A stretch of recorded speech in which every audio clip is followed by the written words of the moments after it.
क्या आपने कभी सोचा है एक ऐसा नदी जिसका रंग कभी नीला नहीं, हरा नहीं बल्कि लाल हो जाता है, वो भी किसी साधारण वजह से नहीं बल्कि इतनी रहस्यमय वजह से कि आज तक लोग इसे लेकर अलग अलग मान्यताओं में बटे हुए हैं।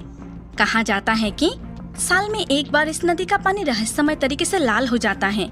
लोग जिसे देखकर आश्चर्य में आ जाते हैं। कुछ लोग इसे देवी का आशीर्वाद मानते हैं तो कुछ कहते हैं कि ये विज्ञान का खेल है। ये नदी कोई और नहीं बल्कि ब्रह्मपुत्र है, वो नदी जो असम की जीवन रेखा है, वो नदी जिसके किनारे कई प्राचीन रहस्य, लोक कथा और धार्मिक मान्यताएं छिपी हुई हैं। लेकिन आखिर ऐसा क्या होता है कि इसका पानी लाल हो जाता है? क्या यह सचमुच देवी की शक्ति का प्रमाण है या फिर इसके पीछे कोई वैज्ञानिक रहस्य छुपा है? आज हम विस्तार से जानेंगे। लेकिन इस रहस्य की गहराई में उतरने से पहले अगर आप ऐसे ही धर्म, इतिहास और रहस्य से जुड़ी कहानियाँ सुनना पसंद करते हैं तो अभी हमारे चैनल को सब्सक्राइब करें, बेल आइकन को दबाएं ताकि हम जब भी लाए ऐसी रहस्यमय कथा तो सबसे पहले आप तक पहुँचे। क्योंकि आगे आने वाले पलों में हम जानने वाले हैं ब्रह्मपुत्र नदी के उस रहस्य के बारे में जो शायद ही आपने पहले कभी सुनी होगी। ब्रह्मपुत्र नदी सिर्फ एक नदी नहीं बल्कि संस्कृति, जीवन और रहस्य की धारा है।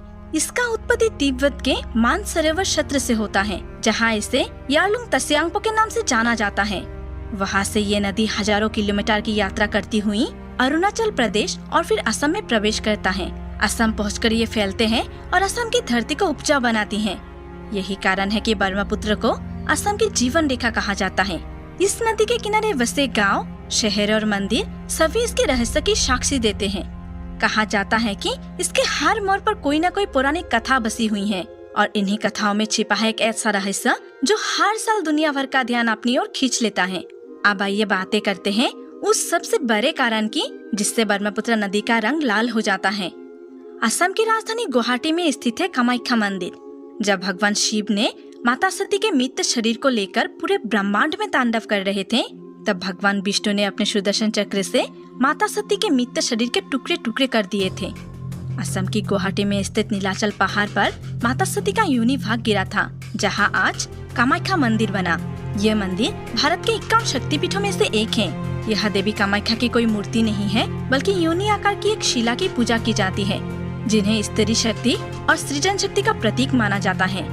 कहा जाता है कि हर साल जून के महीने में देवी कामाख्या को रजावली होती है, अर्थात उन्हें मासिक धर्म होता है। 3 दिनों तक मंदिर के कपाट बंद रहते हैं। भक्त मानते हैं कि इन 3 दिनों में देवी स्वयं विश्राम करती हैं। इस समय यहाँ अम्बुबच्ची मेला का आयोजन भी किया जाता है, जहाँ दूर दूर से भक्त आते हैं माता के दर्शन के लिए। कामाख्या मंदिर को तंत्र साधना के लिए भी खास माना जाता है। अम्बुबच्ची के समय साधक यहाँ तंत्र साधना में लीन हो जाते हैं। इसी समय में ब्रह्मपुत्र नदी का पानी 3 दिनों के लिए रहस्यमय तरीके से लाल हो जाता है। भक्त इसे देवी के मासिक धर्म का प्रतीक मानते हैं। 3 दिन बाद जब मंदिर के कपाट खोले जाते हैं तो भक्त को प्रसाद के रूप में अम्बुबच्ची वस्त्र दिया जाता है। ये लाल कपड़ा होता है जिसे देवी के रक्त से सना हुआ माना जाता है। भक्त इसे देवी का आशीर्वाद मानते हुए अपने घर ले जाते हैं। अब सोचिए, एक देवी जिसके शक्ति से पूरी सृष्टि संचालित होती है, उनका ये रूप, उनका ये लीला भक्त के लिए कितना पावन होगी। यही कारण है कि लोग कहते हैं ब्रह्मपुत्र नदी का लाल रंग कोई साधारण घटना नहीं बल्कि माँ कामाख्या की शक्ति का साक्षात प्रमाण है। लेकिन हर रहस्य का एक दूसरा पहलू भी होता है। धर्म और आस्था एक ओर तो वैज्ञानिक और तर्क दूसरी ओर। वैज्ञानिकों ने जब इस घटना की जाँच की तो उन्होंने पाया कि असम की मिट्टी में लोहे तत्व की मात्रा बहुत अधिक है। मानसून के समय जब भारी वर्षा होती है तो ये मिट्टी नदी में बह जाती है। लोहे तत्व जब पानी में घुलते हैं तो पानी का रंग लाल या हल्का भूरा हुआ दिखाई देने लगता है। इसके अलावा नदी में मिलने वाले लाल और पीली मिट्टी भी रंग बदलने में बड़ी भूमिका निभाती हैं। कुछ वैज्ञानिक तो यहाँ तक कहते हैं कि कुछ खास तरह की पदार्थ भी इस लाल रंग के लिए जिम्मेदार हो सकते हैं। लेकिन फिर सवाल ये उठता है कि ब्रह्मपुत्र नदी का पानी उन्हीं 3 दिनों में लाल क्यों होते हैं जब माता मासिक क्रिया में होती है? तो क्या यह सब देवी का चमत्कार नहीं बल्कि विज्ञान है? क्या सदियों से जो आस्था चली आ रही है वो सिर्फ मिट्टी और खनिजों की वजह से है? यही पर सबसे बड़ा सवाल उठता है, क्या हम सिर्फ इस घटना को विज्ञान मानकर नजरअंदाज कर दें या इसे देवी का शक्ति मानकर आस्था में डूब जाएं? सच तो ये है कि दोनों दृष्टिकोण सही है। विज्ञान हमें कारण बताते हैं लेकिन आस्था हमें विश्वास देते हैं। भक्तों के लिए ये कभी विज्ञान का विषय नहीं होगा उनके लिए ये माँ कामाख्या का साक्षात प्रमाण है। और शायद यही वजह है कि जब नदी का पानी लाल होता है तो उनके मन में डर नहीं बल्कि भक्ति और आनंद जगता है। तो दोस्तों, ब्रह्मपुत्र नदी का लाल रहस्य आज भी उतना ही गूढ़ है। एक और है विज्ञान जो कहते हैं ये प्राकृतिक है, दूसरी ओर है आस्था जो कहते हैं कि ये देवी का आशीर्वाद है।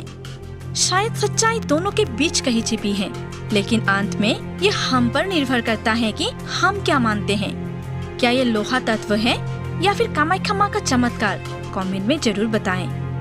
अगर आपको ये रहस्यपूर्ण यात्रा अच्छी लगी हो तो वीडियो को एक लाइक करें, कमेंट करें और अपने दोस्तों के साथ शेयर करें। धन्यवाद। मिलते हैं अगली वीडियो में।